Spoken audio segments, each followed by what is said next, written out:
So the first thing you need to do, especially when you're dealing with singers, or if you're a singer, is you need to tune it. Make sure it's hitting the right notes. So Autotune helps you with that.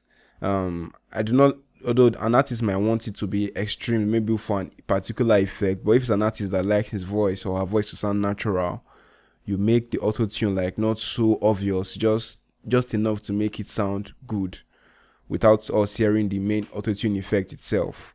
So I did Autotune to help the artist hit the right notes. I don't know, the interface of Autotune can look a bit complex, but what you really need to know is the key. That is the key of the song. You set it to the key.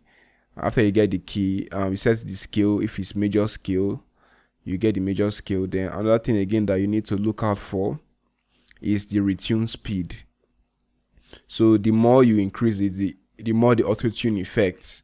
So if I put it at 0, it's going to add so much Autotune sound to it. It's going to sound more like a robot, for example. Listen. I'm never gonna lose. Win, win, win, win, win, win.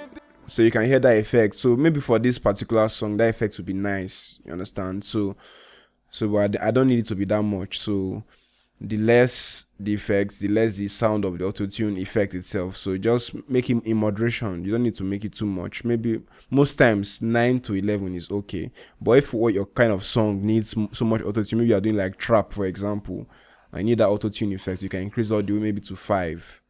So but most times between 9 and 11 is okay. So let's leave it at 10. So that's basically what you need to know for the Autotune. You don't need to mess with this place for now.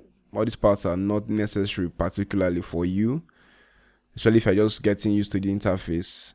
All these parts are not needed for now. Just play with the key, the scale, and the retune speed, and that's it.